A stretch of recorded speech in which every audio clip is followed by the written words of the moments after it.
క్రీస్తు యేసునందు ప్రియమైన దేవుని బిడ్డలందరికీ house of vision international ministries తరపున హృదయపూర్వకమైన వందనాలు తెలియజేస్తున్నాం. అందరూ బాగున్నారు కదా? దేవుని యొక్క కృప బట్టి మనమందరం కూడా మరి దినం వరకు కూడా సజీవులుగా ఆయన స్తుతించి ఆయన సేవించేవారిగా దేవుడు మనకిచ్చిన మరొక దినాన్ని బట్టి ప్రభుని ఎంతగానో స్తుతిస్తున్నాను. మార్చి నెల 6వ తారీఖు 2026 సంవత్సరం. ఈనాటి వాక్య ధ్యానం హెబ్రీయులకు రాసిన పత్రిక 9వ అధ్యాయం 14వ వచనం. నిత్యుడగు ఆత్మ ద్వారా తన్ను తాను దేవునికి నిర్దోషిగా అర్పించుకొనిన క్రీస్తు యొక్క రక్తము నిర్జీవ క్రియలను విడిచి జీవము కలిగిన దేవుని సేవించుటకు మీ మనస్సాక్షిని ఎంతో ఎక్కువగా శుద్ధి చేయును. ఈ తాత్కాలికమైన లోకంలో నిత్య జీవానికి సిద్ధమవ్వండి అని ఈనాటి వాక్యం మనకి పిలుపునిస్తా ఉంది. ఈ లోకం యొక్క వ్యవస్థ తాత్కాలికమైనది, లోకం తాత్కాలికమైనది, కానీ దేవుని యొక్క రాజ్యం శాశ్వతమైనది. ఇది మనందరికీ కూడా తెలుసు. హెబ్రీయులకు రాసిన పత్రికలో 9వ అధ్యాయంలో చెప్పబడిన పాత మందిరపు యొక్క వ్యవస్థ కూడా తాత్కాలికమైనదే. ఎందుకంటే దిద్దుబాటు కాలం, నూతన నిబంధన వచ్చి క్రీస్తు యేసు ప్రభు చెప్పారు, ఇదిగో నేను ధర్మశాస్త్రాన్ని నెరవేర్చడానికి వచ్చానన్నారు. అంతవరకు పాత నిబంధన వ్యవస్థ ఉంది, నిలిచి ఉంది. అది తాత్కాలికమైనదిగా, అది కొట్టివేయబడినట్లుగా చూస్తాం. హెబ్రీయులకు రాసిన పత్రిక 9:10 ఇదే మనకు గుర్తు చేస్తుంది. ఇదిగో ఇవి దిద్దుబాటు జరుగు కాలము వచ్చి వరకు విధింపబడి అన్నపానములతోనూ నానా విధములైన ప్రక్షాళనతోనూ సంబంధించిన శరీరాచారములు మాత్రమే ఉన్నవి. ఈ వాక్యం మనకి గుర్తు చేసేది ఏంటంటే తాత్కాలికమైనవి. నిజమే. ఈ రోజున చూడండి, ప్రభుత్వాలు, రాజ్యాలు, దేశాలు తాత్కాలికమైనవి, ఇవి మారిపోతూ ఉన్నాయి. యుద్ధాలు వస్తాయి, రాజ్యాలు కూలిపోతాయి, ప్రపంచ పరిస్థితులు మారిపోతూ ఉంటాయి. కానీ దేవుని యొక్క రాజ్యం మాత్రం శాశ్వతమైనది. కదలని రాజ్యం అంటాడు 12వ అధ్యాయం హెబ్రీయులకు రాసిన పత్రికలో. ఈ రోజున ప్రపంచమంతా కూడా మనిషి మరణాన్ని గురించి భయపడుతున్నాడు, యుద్ధాన్ని గురించి భయపడుతున్నాడు, ఆర్థికమైన పరిస్థితుల యొక్క ఆందోళన చెందుతూ ఉన్నాడు పరిస్థితులను బట్టి. కానీ మనిషి యొక్క పెద్ద సమస్యను మర్చిపోయాడు. మనిషి యొక్క ప్రధానమైన సమస్య పాపం. రోమీయులకు రాసిన పత్రిక 6వ అధ్యాయం 23వ వచనం. ఎలైనగా పాపం వలన వచ్చే జీతం మరణం.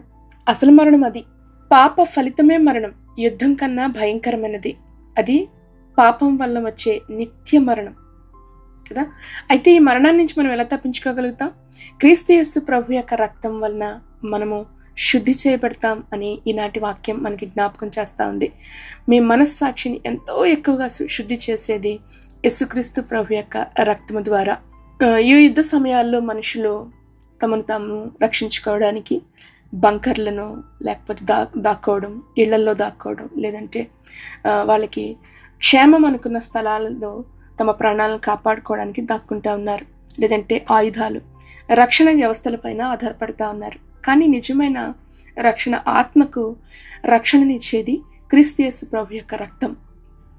మేకల యొక్కయో కోడల యొక్కయో రక్తం కాదు, కానీ అది పరిశుద్ధుని యొక్క రక్తంగా మనల్ని శుద్ధి చేసేది. యోహాను పత్రిక, మొదటి పత్రిక 1వ అధ్యాయం 7వ వచనంలో ఆయన కుమారుడైన యేసుక్రీస్తు రక్తం ప్రతి పాపం నుండి విడిపించును అని మనకి జ్ఞాపకం చేస్తూ ఉంది. ప్రతి మనిషి కూడా జ్ఞాపకం ఉంచుకోవాల్సింది, ఈ లోకంలో మనం మరణించాలి, ఖచ్చితం. అది ఈరోజు కాకపోతే రేపు, రేపు కాకపోతే నియమింపబడిన ఒక రోజు మనం ఖచ్చితంగా ఈ లోకాన్ని విడిచిపెట్టాలి. మరణం మనం తప్పించుకోవడానికి లేదు. కానీ మనిషికి ఒక రోజు ఉంది, అది తీర్పు దినం. అది తీర్పు దినం. హెబ్రీయులకు రాసిన పత్రిక 9:27. మనుషులు ఒక్కసారి మృతి పొందవలనని నియమింపబడిను, ఆ తర్వాత తీర్పు జరుగును. ఒకవేళ మనం ఆ తీర్పులో నిలబడడానికి సిద్ధంగా లేకపోతే ఆ దినం, ఆ నిలబడవలసిన ఆ సమయం చాలా భయంకరమైనది. యేసుక్రీస్తు ప్రభు తిరిగి త్వరగా రాబోతూ ఉన్నాడు. ఆయన మొదటిసారి ప్రభు వచ్చారు, మనిషి యొక్క పాపమునకు విమోచన క్రయధనముగా తను తాను సమర్పించుకొని తన రక్తాన్ని చిందించాడు. పాపాలను తీసివేయడానికి మొదటిసారి వచ్చారు. అయితే రెండోసారి దేవుడు రాబోతా ఉన్నాడు. తన యొక్క వధువు సంఘం, సిద్ధపడిన సంఘాన్ని దేవుడు కొనుపోబోతా ఉన్నాడు. అయితే ప్రజలకు తీర్పు జరిగే కాలం అది. నేటి దినాలలో మనం చూస్తున్న పరిస్థితులు మనకు చాలా భయం, ఆందోళన కలిగిస్తూ ఉన్నాయి. యుద్ధాలు, రాజ్యాల మీదకి రాజ్యాలు, దేశాల మీదకి దేశాలు లేస్తూ ఉన్నాయి. కానీ ఇవన్నీ కూడా ఒక హెచ్చరిక మాత్రమే. సిద్ధంగా ఉండండి, నేను రాబోతున్నాను అని ప్రభు మనకి చెప్పడం. అయితే ఒకవేళ ఈరోజు ఈ వాక్యం వింటున్న మీరు, నిజంగా దేవుని యొక్క వాక్యం వింటున్న మీరు దేవుని ముందు నిలబడడానికి సిద్ధంగా ఉన్నారా? మనల్ని సిద్ధపరచాల్సిన మనల్ని మనం సిద్ధపరచుకోవాల్సిన సమయం ఇది. ఎందుకంటే ప్రసంగి 12:14 మనకి జ్ఞాపకం చేస్తాడు, గూఢమైన ప్రతి అంశమును గురించి దేవుడు విమర్శ చేయనప్పుడు ఆయన ప్రతి క్రియను, అది మంచిది కానీ చెడ్డది కానీ, తీర్పులను తీసుకొస్తాడు. తీర్పుంది జాగ్రత్త. ఈరోజు మనం బ్రతికేస్తున్నాం అంటే కాదు, మన ఇష్టానుసారంగా మనం చేసేస్తున్నాం అంటే కాదు. ఒకరోజు మనము తీర్పులో మనం నిలబడాల్సి ఉంది. యుద్ధాన్ని గురించి భయపడి, యుద్ధ వార్తలను గురించి భయపడి మన యొక్క ప్రాణాన్ని కాపాడుకోవడానికి ఎంతో ఈ వారం రోజులు కూడా మిడిల్ ఈస్ట్ అంతా కూడా చాలా భయంకరమైన యుద్ధ వాతావరణంలో మునిగిపోయినప్పుడు ప్రజల్ని మరణ భయము ఆవరించింది. అంతకంటే ఎక్కువగా మనల్ని మనం సిద్ధపరచుకోవలసిన సమయం ఏంటంటే దేవుని ముందు మనం నిలబడే తీర్పు సమయం. ఈ వాక్యం వింటున్న మీరు నిజంగా మీ యొక్క పాపాలు క్రీస్తు యేసు ప్రభు యొక్క రక్తంలో కడగబడ్డాయి అనే నిశ్చయత కలిగి ఉన్నారా? ప్రభుతో వ్యక్తిగతంగా ఒక మంచి సంబంధాన్ని కలిగి ఉన్నారా? ప్రభుకి నీకు మాత్రమే ఆ సంబంధాన్ని పెట్టుకున్నారా? ఒక మంచి సంబంధాన్ని. మీ మనస్సాక్షిని శుద్ధిగా ఉందా? క్రీస్తు యేసు ప్రభు తిరిగి రాబోతా ఉన్నాడు. ఆయనను ఎదుర్కొనడానికి సిద్ధంగా ఉన్నారా? ఇదిగో నేను త్వరగా వస్తున్నాను అంటున్నాడు ప్రభు. పాపముతో నిండి ఉన్న మనస్సు దేవుని కొరకు ఏమీ కూడా చేయలేరు. దేవుని కొరకు పరిశుద్ధమైన జీవితాలు జీవించలేరు. ఆయన రక్తం చేత శుద్ధి చేయబడిన హృదయాలు మాత్రమే నిజముగా దేవునికి దగ్గరగా జీవించగలుగుతాం. యేసుక్రీస్తు ప్రభు రక్తం మనల్ని శుద్ధి చేస్తుంది. మనల్ని మన పాపం నుంచి దూరం చేసి ప్రభువుకు మనల్ని దగ్గర చేస్తుంది. యేసుక్రీస్తు ప్రభు రక్తం ఆయన కొరకు జీవించినట్లుగా మనల్ని సిద్ధపరుస్తూ ఉంది. ప్రభు యొక్క రక్తం పైన, ప్రభు యొక్క రక్తధారల పైన ఆధారపడగలుగుతున్నారా? మీ యొక్క రక్తం, మీ యొక్క పాపాలు ప్రభు సన్నిధిలో ఒప్పుకొని ఆయన రక్తం చేత శుద్ధి చేయబడినప్పుడు దేవుని కొరకు యోగ్యమైన జీవితాలు జీవించడానికి ప్రభు మిమ్మల్ని సిద్ధపరుస్తారు. ఒకరోజు రాబోతోంది, మర్చిపోకండి.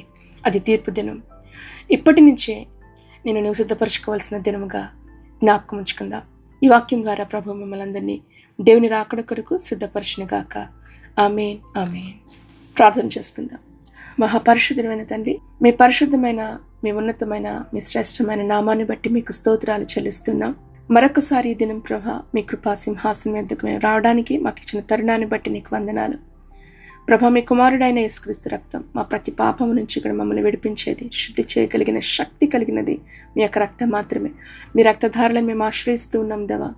శుద్ధీకరించండి, బలపరచమని అడుగుతున్నాం. ఇదిగో ఈ వాక్యం వింటున్న ప్రతి ఒక్కొక్కరిని కూడా నువ్వు జ్ఞాపకం చేసుకో. అటువంటి అనుభవంలోనికి మీరు నడిపించమని అడుగుతున్నాం. పాపంలో నుంచి ప్రభా మేము విడుదల పొందకపోతే ఇదిగో భయంకరమైన నరకం సిద్ధపరచబడిందని నేను నీ లేఖనాలు మాకు హెచ్చరిస్తూ ఉంటుండగా, ఏ దినమో ఏ క్షణమో మా జీవితాలు నీ పిలుపును అందుకోవాల్సి ఉన్నది. ప్రభా, ప్రతి ఒక్కొక్కరిని కూడా దేవా నిత్య జీవానికి మీరు సిద్ధపరచమని అడుగుతున్నాం. మీరు బలపరచమని అడుగుతూ నీ కొరకు పరిశుద్ధులుగా జీవించే కృపను ప్రతి ఒక్కొక్క బిడ్డకి కూడా మీరు దయచేయండి. ఇదిగో వారు ఎదుర్కొంటున్న ప్రతి శోధనను జయించే శక్తిని నీ బిడ్డలకు మీరు దయచేయమని అడుగుతూ, యుద్ధ కాలంలో ప్రభా నీ సంరక్షణలో, నీ కాపుదల్లో మీ బిడ్డలు మీరు కాపాడి నడిపిస్తున్న విధానాన్ని బట్టి నీకు స్తుతులు చెల్లిస్తున్నాం. మరొకసారి దేశాల మధ్యన సమాధానాన్ని మీరు తీసుకొస్తున్నందుకు నీకు వందనాలు. పరిస్థితులను మీరు చక్కబరుచున్నందుకు నీకు వందనాలు చెల్లిస్తున్నాం. యుద్ధాల ద్వారా ప్రపంచానికి ఇదిగో నువ్వు త్వరగా రాబోతున్నావని వార్తను ప్రభా మీరు తెలియచేస్తున్నందుకు నీకు స్తోత్రాలు. అయా సార్వత్రిక సంఘం ప్రపంచవ్యాప్తంగా ఉన్న నీ బిడ్డలందరినీ కూడా సిద్ధపరచండి. నీ రాకడలో మేమందరం కూడా ఎత్తబడే గుంపులో ప్రభా మేము ఉండడానికి మీరు మాకు సహాయం చేయమని అడుగుతూ, ప్రతి ఒక్కొక్కరి యొక్క అనిశ్చిత నుంచి ప్రభా అయా తడబాటు నుంచి నీ బిడ్డల్ని విడుదల చేయమని అడుగుతున్నాం. నీ బిడ్డల్ని ప్రభా పట్టి వేధిస్తున్న ప్రతి విధమైన పాపపు బంధకాల నుంచి నీ బిడ్డల్ని విడుదల చేయండి, సహాయం చేయమని అడుగుతున్నాం. ప్రత్యేకంగా ఇదిగో ఎగ్జామ్స్ రాస్తున్న బిడ్డల్ని జ్ఞాపకం చేసుకునండి. వారికి ప్రత్యేకమైన నీ నడిపింపుని దయచేయండి. మంచి మార్కులతో ప్రభా ఉన్నతమైన ప్రభా స్థితిలో నీ బిడ్డల యొక్క భవిష్యత్తుని నువ్వు ఆశీర్వదించి దీవించమని అడుగుతున్నాం. మరొకసారి ఇదిగో నాయన ఆర్థిక సంక్షోభం అనేకమైన కుటుంబాలను కదిలించి వేస్తూ ఉంటుండగా దయచేసి సహాయం చేయి. ఉద్యోగాలలో ప్రభా స్థిరత్వాన్ని నీ బిడ్డలకి దయచేయమని అడుగుతూ, ప్రతి ఆర్థిక సమస్యల నుంచి, ఒత్తిడి నుంచి కుటుంబాలను విడిపించండి.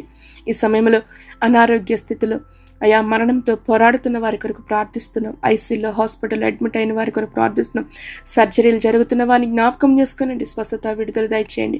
ప్రయాణాలు చేస్తున్న వారికి నీ కాపుదల భద్రత, మీ సంరక్షణ ప్రభావం మీరు అనుగ్రహించమని మరొకసారి కుటుంబాలన్నింటి చుట్టూ కూడా నీ కంచి వేసి నీ కృపలో బలపరిచి నడిపించమని ప్రభువైన యేసుక్రీస్తు నామములో ఈ వాక్యం ఏంటని ప్రతి ఒక్కొక్క బిడ్డ పైన కూడా నీ హస్తమును చాపమని, మరణ భయం నుంచి నీ బిడ్డను విడిపించి తీర్పు కొరకు సిద్ధపరచబడాలి అనే ఆలోచన నీ బిడ్డలకు మీరు దయచేయమని ప్రభువైన యేసుక్రీస్తు నామములో ప్రార్థించి దీవించి ఆశీర్వదిస్తున్నాం తండ్రి. ఆమేన్, ఆమేన్. ప్రభువైన యేసుక్రీస్తు కృప మీ అందరికీ తోడేయండి నడిపించును గాక. ఆమేన్.